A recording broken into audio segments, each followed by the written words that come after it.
So, good morning, Ajahn. Good morning, everyone. Good morning. We are very glad to have Ajahn Brahm with us this morning, today, to lead this day of mindfulness for every one of us here. And Ajahn is very wise, just a moment that I am actually the one who needs some introduction, but not Ajahn Brahm. So I won't want to take much time, and without further ado, let's welcome Ajahn Brahm with a big round of applause. Hi. Very good. How many of you have been to my talks or classes before? Wow, it's all of you. Let's to put it another way, who hasn't been to see me before? Welcome. Excellent. The reason I say that is because some of the stories which I say, or explanations, it's helpful if you've heard them before, but then I have to know if you haven't heard them before, you may sort of misunderstand them. But nevertheless, it's really great to see you here. We're going to start talking about mindfulness now, and with mindfulness, we have to be careful.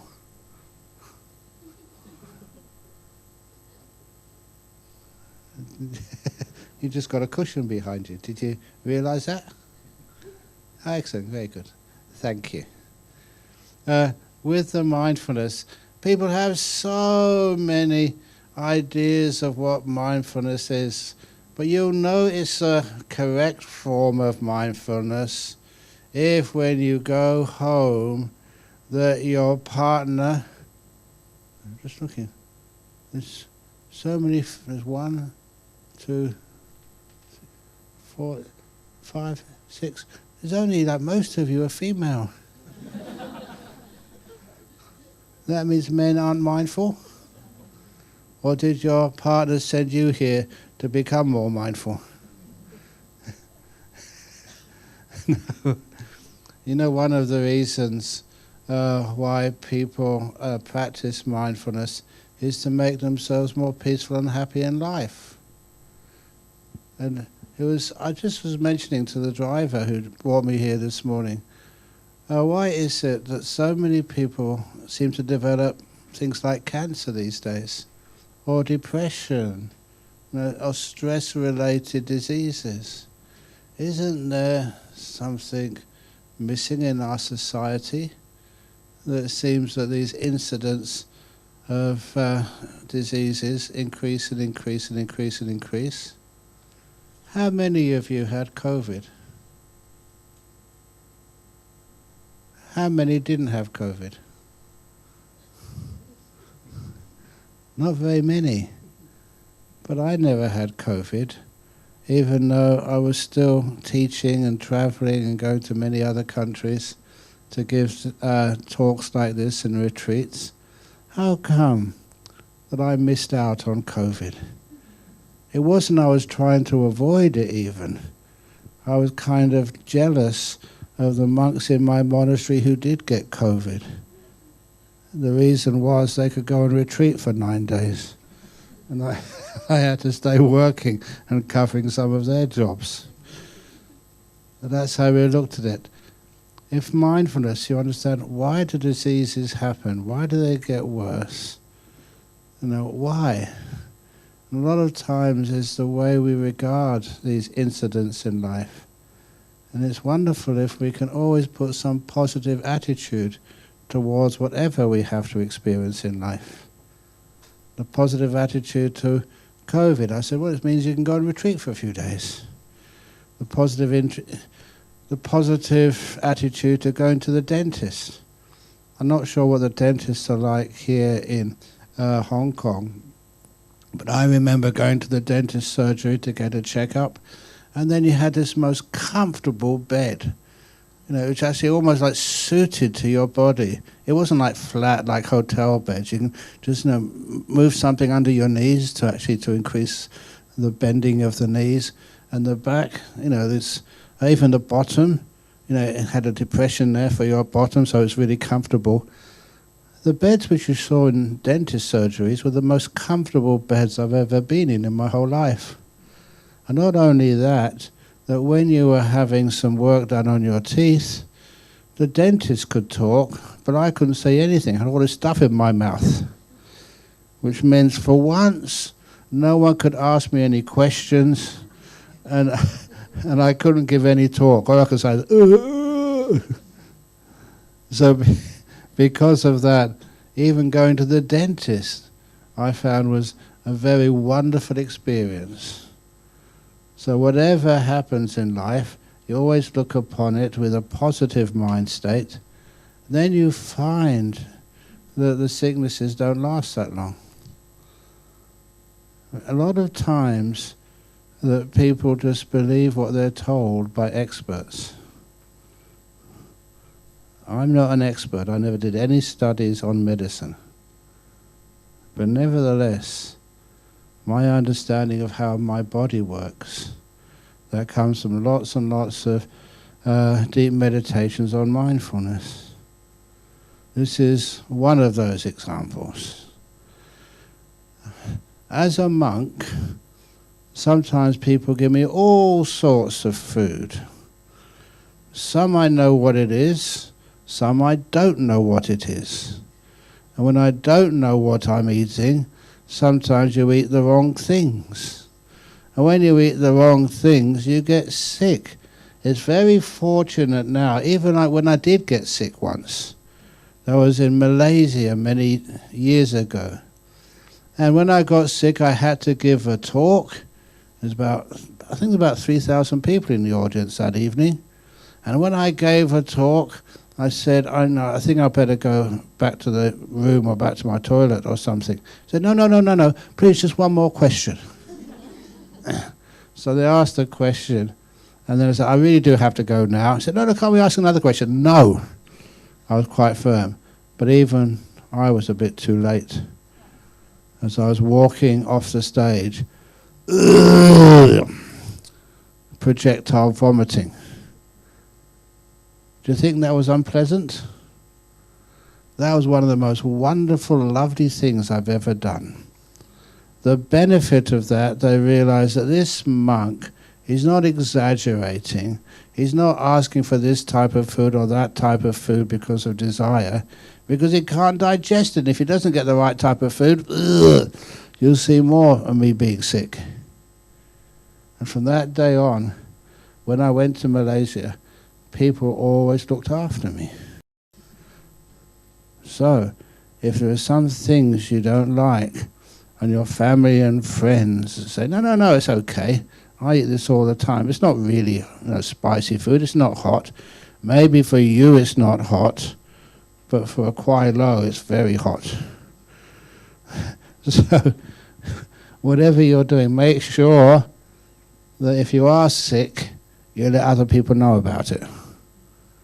And you have many benefits. So that's one of the reasons why that I'm usually very healthy. But still, there's sometimes that people make something and it gets, they keep it for a bit too long and they get some bacteria in it. And on this occasion, I wasn't vomiting, but I had food poisoning. Have you ever had food poisoning before? It's very painful. I am a very restrained monk, but when I got food poisoning, you had these contractions in your stomach, these spasms. Fortunately, I was in my cave, no one heard me. If you did, I went, ah! Ah! And it was just automatic. You can't stop yourself. Ah! And sometimes I do this because it's very good to get people awake and paying attention during a talk. I know they did ask me, do you want any PowerPoints? That's my PowerPoint for for this talk. So what did you do? Now, as monks, we live over in forest monasteries usually. And forest monasteries, we live there because it's secluded. It's a long way from anywhere.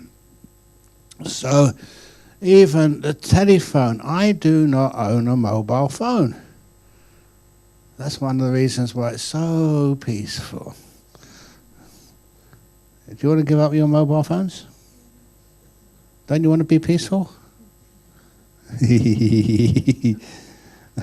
But anyhow, I didn't have any mobile phone. The nearest telephone, a landline, was about 100 meters, 200 meters away. And having to crawl there, even if you got a line through. I remember going to a person's house who were having some domestic issues, and the fellow was suicidal. I had to go and talk to him to make sure he didn't sort of kill himself. But nevertheless, he was very depressed, violently depressed, and even he had this lovely glass engraved window, and he banged it through with his hand. He cut himself, but not that badly. But then I thought I'd better call the police. And imagine you call the police, and they say, "There's a person who is, getting violent. He's depressed. I'm concerned for his well-being." And the operator on the other end of the line said, "Can you speak up, please?" Shh. This will make him even more terrified if he knows the police is coming. "Sorry, I can't hear you." Have you ever done anything like that with the police? Sometimes they have to know that these are very dangerous situations. So if you call, then they have to have something to amplify your voice. "What's the address? Can you repeat that, please?" So a lot of times on the phone when you need emergency help is sometimes not the best. So I gave up even trying to go and give a telephone call. Instead I stayed in the cave where I live. And I said, "What if we can't get any help and you got this terrifying stomach poisoning? What can you do?" And of course you do the mindfulness, all those things which you talk to others about, but adding this extra ingredient called kindness became kindfulness. So you had this terrible spasms in your tummy. And then when one came, I never tried to fight it, be embarrassed about it. It really is mindfulness, is letting it be, allowing it to be.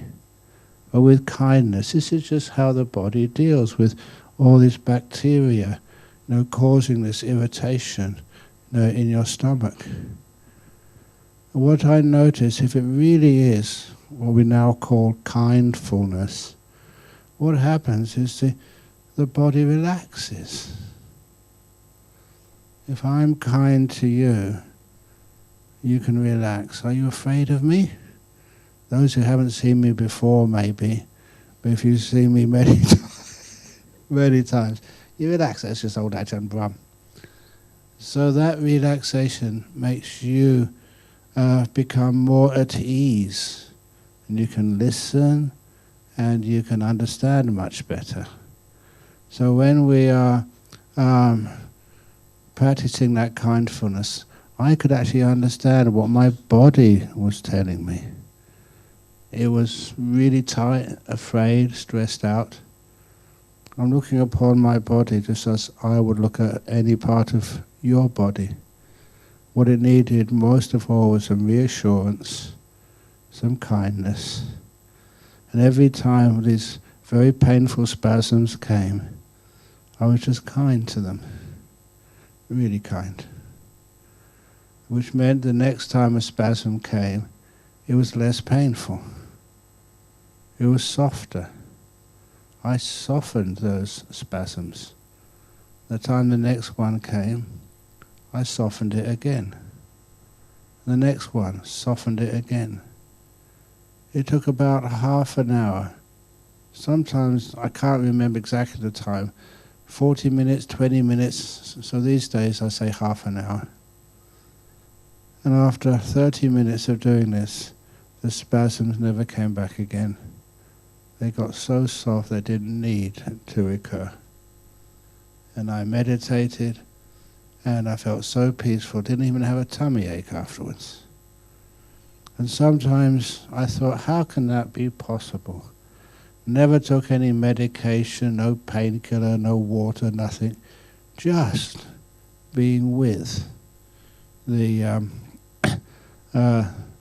pain and just allowing it to disappear. I didn't make it disappear. I allowed it to disappear. And afterwards I kind of wondered, how can this happen? These are bacteria. They should, they can't just disappear. They must be still in your stomach somewhere. Why aren't they causing any problems or trouble?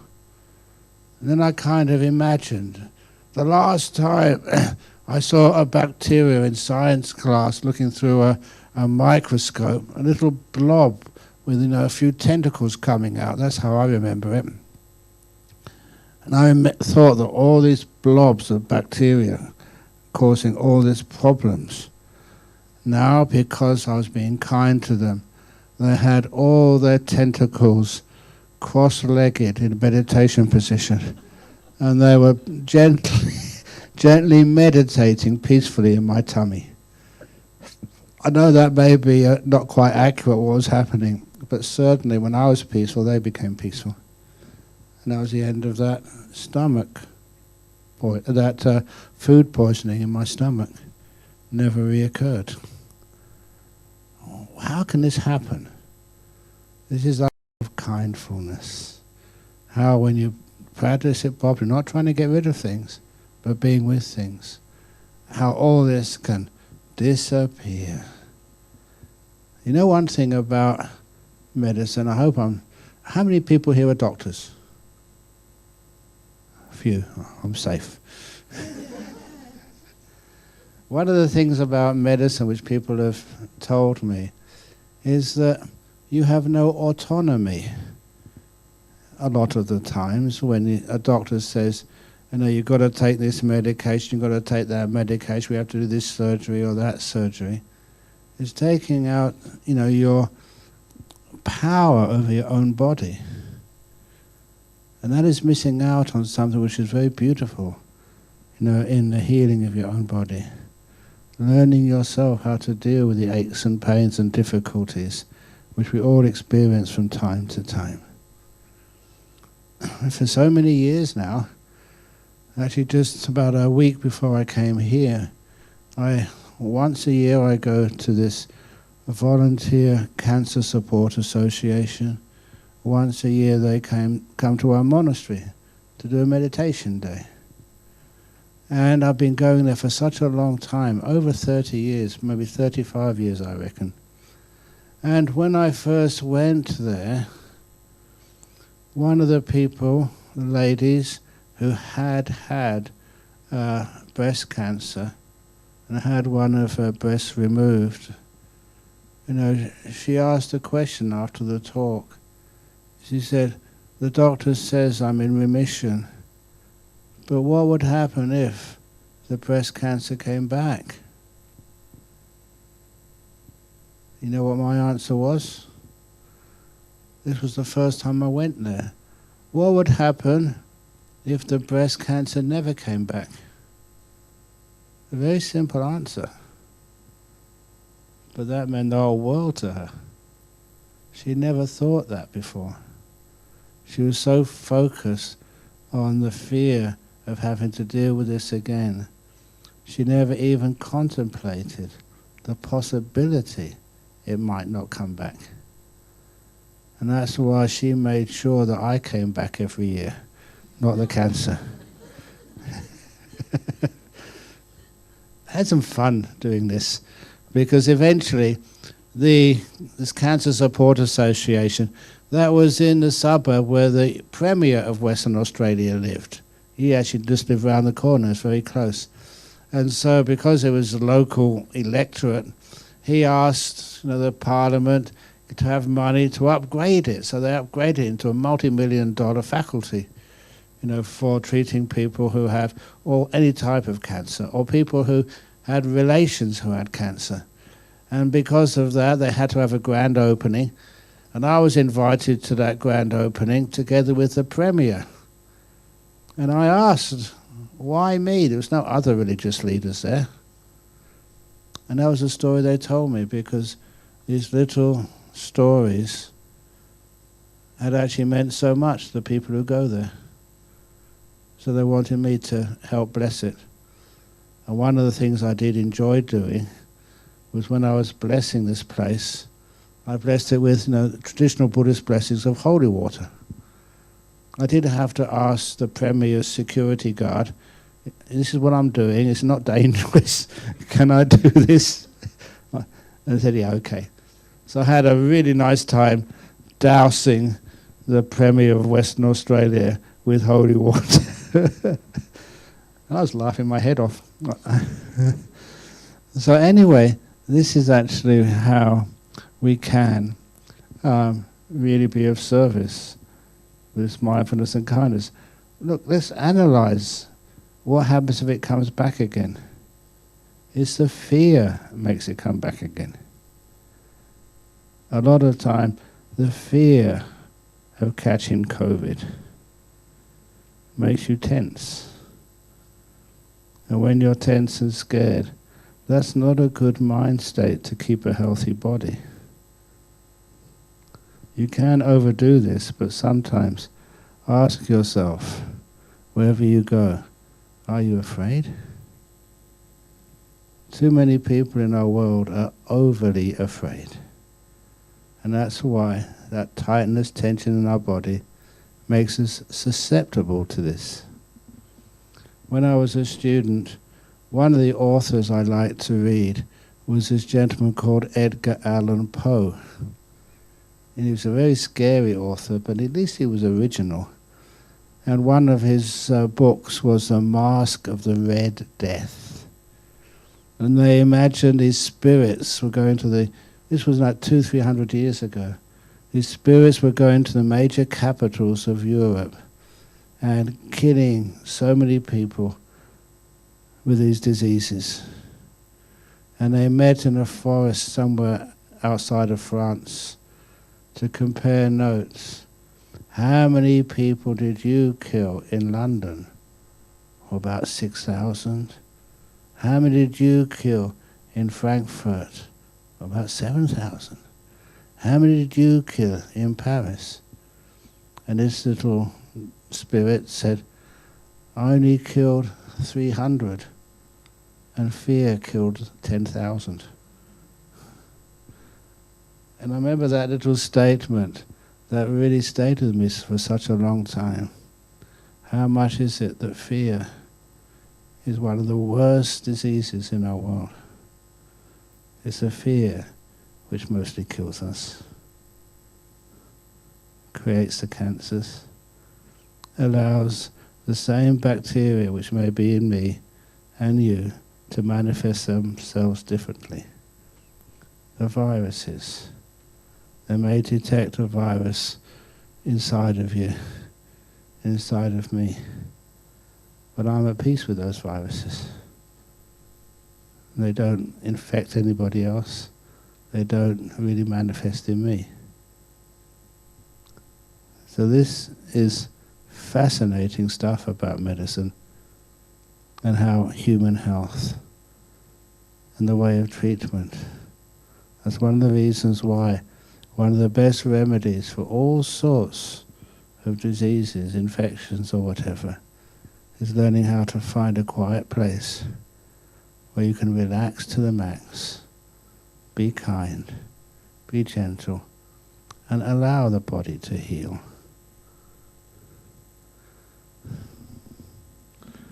For the last time I went to a hospital to be treated was 32 years ago.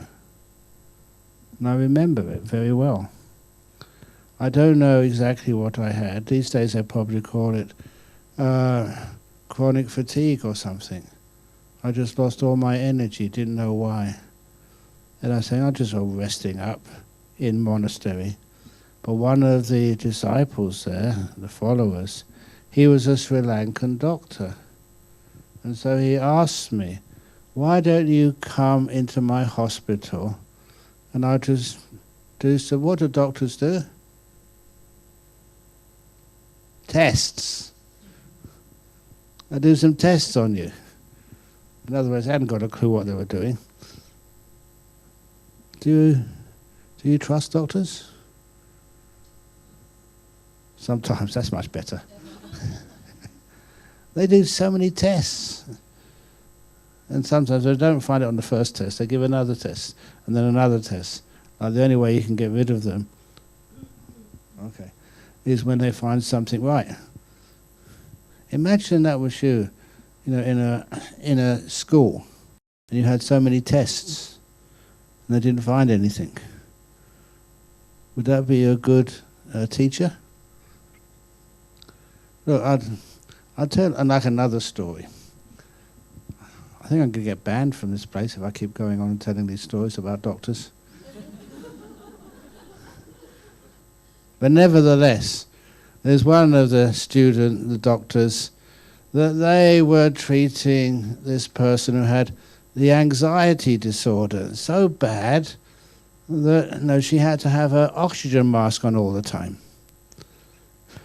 She had chronic anxiety and could hardly breathe. So the doctor told me that as she was trained to give this medication first of all, if that doesn't work, give another medication. If that doesn't work, give it a third medication. And on one afternoon, on a Thursday afternoon, she'd given all the medications she could. Everything which was in the book. Nothing was working. So she was tired. She wanted to get home and take a rest. So she told this patient, let's try another method. Ajahn Brahm's method. She said if she was, not so tired, she wouldn't have ever suggested this because it's not been medically approved. And what that method is from when I had, when I had a student who had chronic anxiety, so anxious she was in bed in student accommodation in Adelaide. And she couldn't even get out of bed. That's how anxious she was. She was terrified. And even doctors and psychologists could not do anything to help her. So then, because her uncle was a follower of mine over in Perth, he told her, go and give Ajahn Brahm a call. The nice thing about getting advice from monks, it doesn't cost anything. We're good value for money. We don't charge anything. And the same with all my books outside. I know they're selling them, but please, if you don't like them, if it doesn't work, you're allowed to ask for your money back. I promise that. It's recorded. You are allowed to ask for your money back. You won't get it back, but you're allowed to ask. That's my marketing. But anyhow, this lady, she was in bed, confined to her bed. No one could help her. And then, this was a mindfulness technique. I asked her, and I wanted her to take some responsibility over her own body and her own therapy. So I asked her, when you have those anxiety attacks, do they have a corresponding feeling on your body? I said, yes, and my chest starts to hurt. So, what does it feel like? Well, it's kind of painful. I said, that's not good enough. I'm going to give you a call in 3 days' time. I want you to describe to me accurately what that pain feels like. Is it hot? Is it throbbing? Is it tense? Describe it. And you've got 3 days to let me know. And after 3 days, and she was at Adelaide University, a very smart girl, and she told me what it felt like. Such a detailed description. That's all she had to do. She's in bed all day. Couldn't get out of bed. In 3 days, she told me this really good description of how it feels when you have a panic attack. I said, it's great. Now, where is that feeling centered on? Is it just like the whole of your chest, or is it to the left, to the right? Does it change position? And then she said, well, I don't really know. Give me a call in 3 days' time. I want an explanation. And then 3 days' time, that's all she had to do. It gave her something to do. It was getting her to take charge of her therapy. She gave this wonderful description. And I said, I don't want general. I want, now you're a scientist. She was actually studying dentistry. But I want, from your navel, your belly button, how many centimeters up does it go? How many centimeters to the left, to the right? Is it actually centered, or is it more to the left, more to the right? I want precise details. All I was telling her to do was to be more mindful, to really get to know those feelings. And so she gave a really good description, and I said, wonderful, now this is what I want you to do. Next time you have one of those panic attacks, you know exactly where it is, where it manifests in your body. Take your hand and massage that area. Give it a nice, good massage. She was being looked after by her boyfriend, Lloyd. I'll tell you why I know all the names in a few moments. And I said, look, if you feel too tired and exhausted to massage your chest, get Lloyd to do it for you. I'm sure he will be very willing. And give me a call in 3 days' time. And then this is 9 days of Ajahn Brahm method, and for nothing. And then after those 9 days, she called again. I said, did you follow the instructions? She said, yes, yeah. Whenever I had anxiety attacks, I felt it in the chest, the physical manifestation. I massaged it. What happened? And then she said, well, because I was massaging my chest, the physical manifestation, the tightness, the tension disappeared. And so what happened to the cause of that, your anxiety? And I'll never forget that moment, because it was called like the Einstein moment. No, not the Einstein, the Archimedes moment. The light bulb came up in her mind. So it went away. When the physical manifestation disappeared, so did the cause, the anxiety itself. Okay, now you know the treatment. And I hung up. Every emotional problem you have is manifested somewhere in your body. With anxiety, it's usually in the chest area. A tightness, a tension. You know the physical manifestation. That's easier to deal with and to solve. And when that goes, the cause goes as well. The anxiety disappears.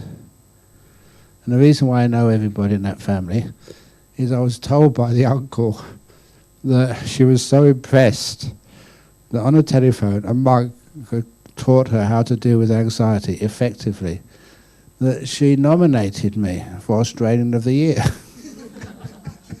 Very cute. Never got it.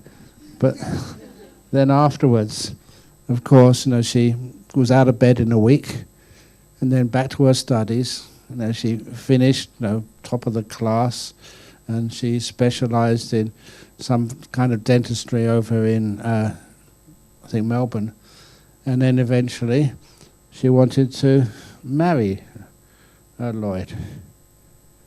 And so they insisted, we couldn't get you Australian of the Year, but can you please be the monk who officiates and blesses us at our marriage?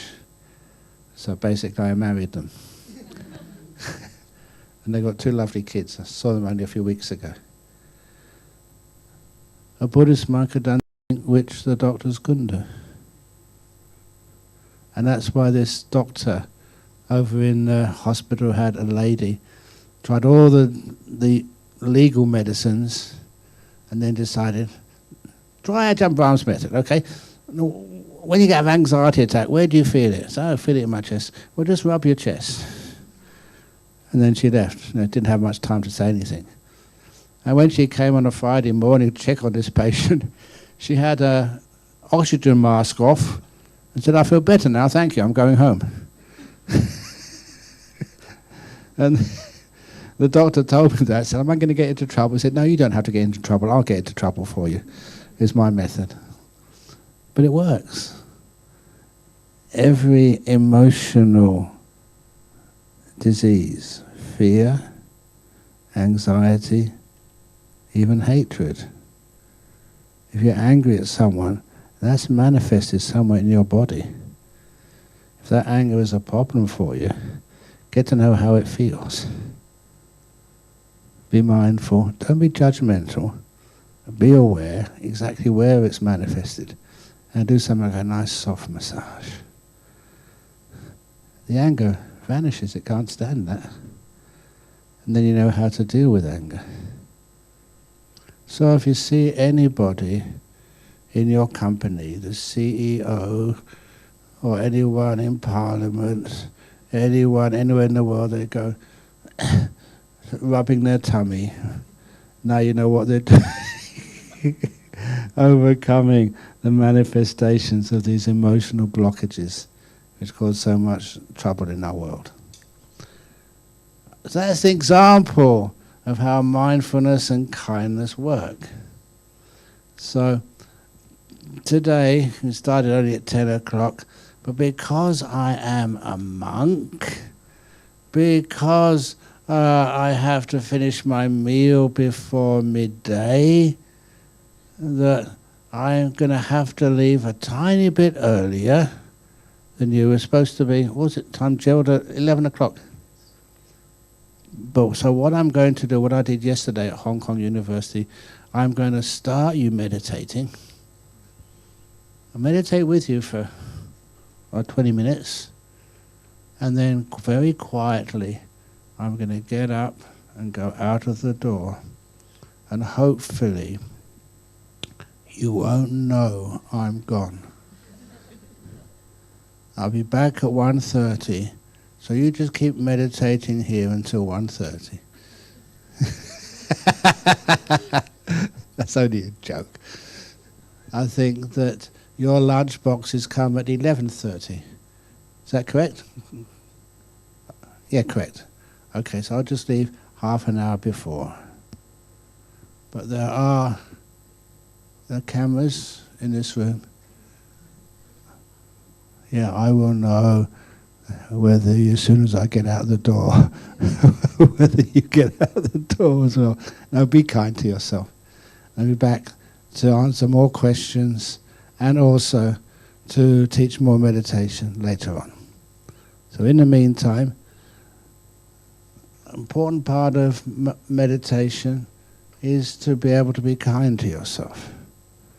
So before we start meditating now, please stand up and have a good stretch. Oh.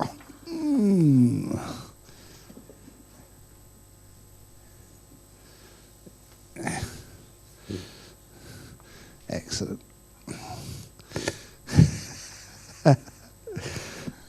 It's really funny watching some of you how you stretch and dance. Okay. You know, where I grew up in Thailand, they used to call elderly men, the word for man was po oi, and elderly women, me oi. And when I asked why do they call them like that, so when they get up, they go, oi. So the po ois and the me ois, please you can sit down now. Oi.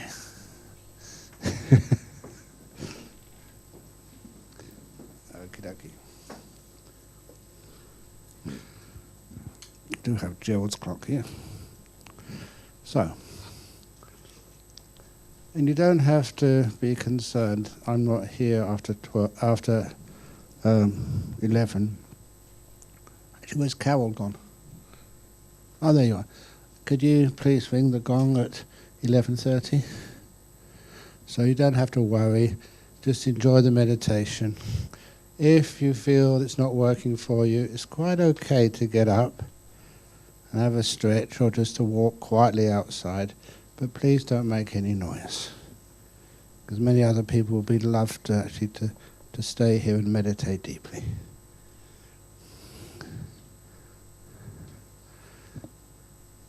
Okay. And if you are sleepy, please don't sit cross-legged on the chairs, because you can see that sometimes they start getting sleepy and they nod more and more and more. And if you're on a chair, you'll fall off. Okay, you were warned. Okay, so I will guide the first 10 minutes of this.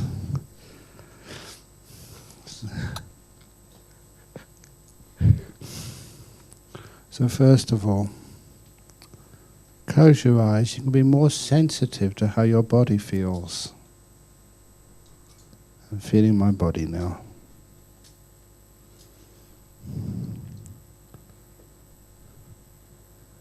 This is called the beginnings of mindfulness of your own body.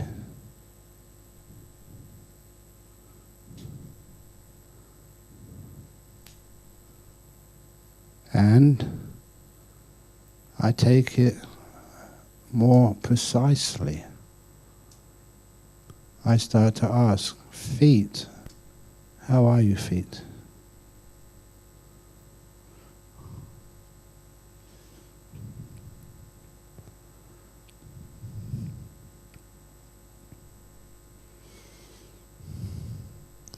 When you ask a question like that, I ask one of you, Freddie, how are you? Then Freddie will tell me. He's honest. That's how I know how Freddie might feel today. I'll do the same to my feet. Feet, how are you? And my awareness goes to that area of my body, and I can get to know how my feet feel. And I can move them if they need to move, which they did. It's one of the reasons I love meditating with no shoes or socks on. Because right now I'm enjoying the experience of the soles of my feet touching the bamboo floor. Is it bamboo? It's wood. Touching the wooden floor. You get to be more sensitive to the textures of things. At the same time, I make sure my feet are relaxed. Relaxed to the max.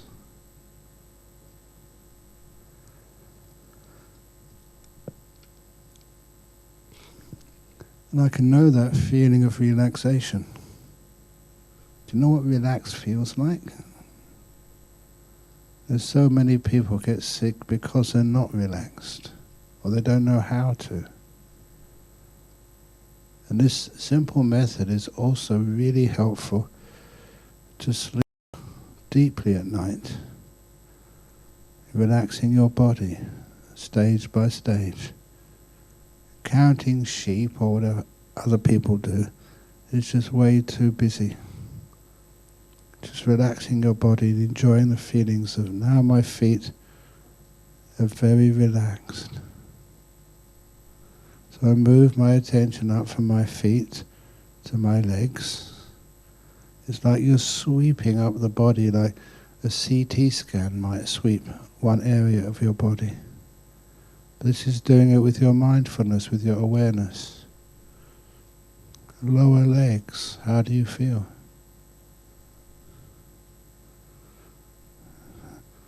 And I've done this for so long now that right now I can feel the muscles in the calves of both legs. they're not a problem, but just being able to check in with them is very helpful. And this is one of the reasons why any diseases, cuts or bruises can heal very quickly. I just let go of all inflammation. It's supposed to be protecting any wounds or bruises, which actually stop the rest of the body's energies from going there and healing it. I check my knees. How do your knees feel right now? Once you are aware of them, then you can relax them.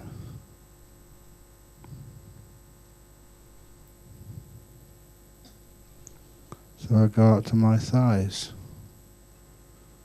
How do they feel? Now the feelings in the muscles in my calves are very different from the feelings of the muscles in my thighs. I don't know why, but I can tell that difference. And now I learn how to relax those muscles. How do you do that? Try trial and error. Or like kindness. Be kind to those muscles. When you're kind to them, mindfulness can give you feedback. So you can be aware yourself whether getting more tense or more relaxed. Then I go to my buttocks, sitting on a chair. I can never sort of abolish those feelings in my buttocks, the weight of my body being transferred onto the cushion of the chair. What I do is to make sure it's even. When it's even, I know those feelings will soon disappear. The mind can only notice things which stand out, which change. When there's a constant feeling there, you don't notice it change, notice it disappear. Then I go to my waist. At this point, I know I'm leaning against the chair, but I'm going to sit up straight on the chair. It kind of makes me feel stronger and more comfortable. Lean back if you wish. Don't follow the position I put my body in, but follow the method of finding what's most comfortable for you.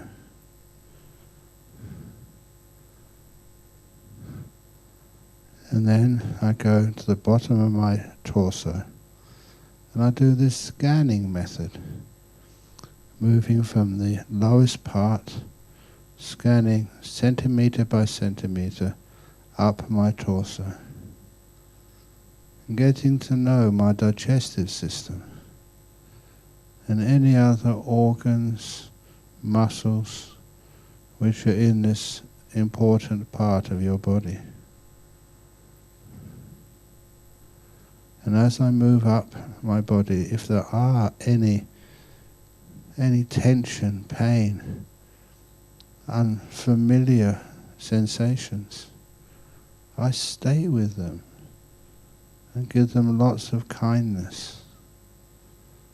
And when I give them such compassion, they feel like they've been noticed. Somebody cares for them. And they start to relax more, to be more at ease.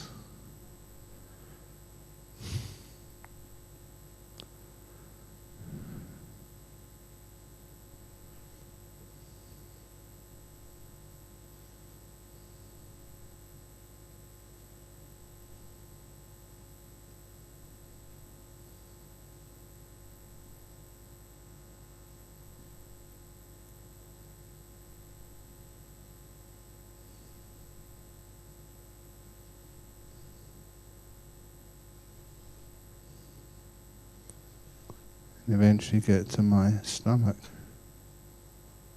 I can actually feel the muscles in my stomach. Just practicing awareness such a long time. My stomach feels at ease, well balanced. I had a breakfast a long time ago, and it feels comfortable. Go up past the stomach to the lungs. I can feel those lungs breathing. And I just kind to them. And the breath goes in more peacefully. Breathing in peace. Breathe out, let go.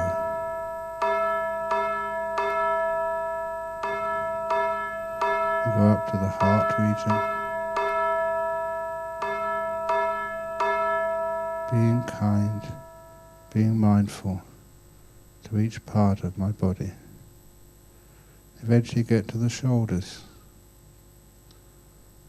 In order to relax those shoulders, I try the method of making them more tense first of all, scrunching up those shoulders. And then letting them go. Not putting any effort or requirements, but letting them fall to a natural state of relaxation. I like teaching that because it describes what letting go is. Scrunching is not letting go, but when you stop the effort to scrunch, then the muscles relax. And I scan down my arms. Got no injuries down there. If you have an injury, had an operation somewhere, please pause and give that part of your body kindness. It's amazing how quickly you heal those wounds or surgery or bruises with such kindness. Eventually I go to my hands. I make sure, scanning down the arms, and just asking my fingers, are you happy there? Do you want to be rearranged? Moved? And today my fingers say no need. Go back up to my neck. The neck is sometimes tense because my head is not well positioned on top of the neck. So I move my head to the right, the left, move my head up and down until I can feel the optimum position. And I go to my head itself, to the face. And be aware of the muscles around the eyes, around the mouth, around the nose. And I loosen them. I don't hold anything tight. So my eyes are still closed, but lightly. And the tension which is sometimes in the front of your face when you're worried or you're stressed, relax and disappear.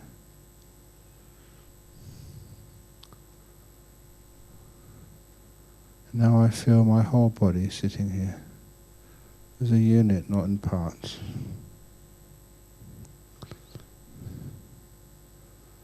Relax to the max. And hopefully, if this method is working well for you, when I can be aware of my whole body sitting here,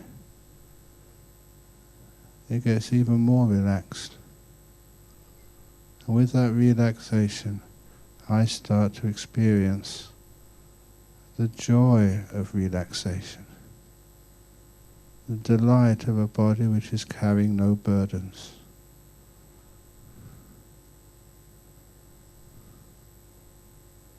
Yes, I have things to make decisions on about the past. I have duties in the future. But right now, I put those down and just am here in this moment with a peaceful body. And that allows me to let go of the body. And this word peace, I focus on that. How peaceful am I right now? How peaceful are you? What does it feel like to get to know the quality we call peace?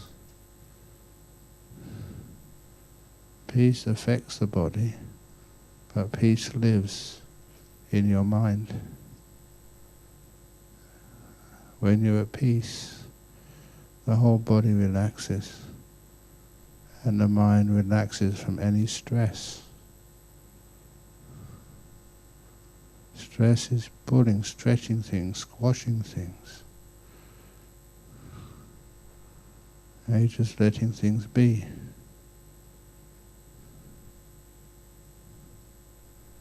See if when you let things be, this quality of peace becomes softer and more delightful.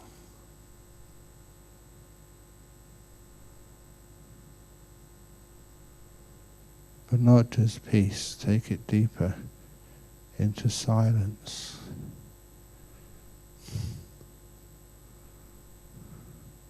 Where you stop giving things names. You stop taking notes in your mind or judging, assessing. Please leave those jobs until after the meditation. I learned that as a scientist. You do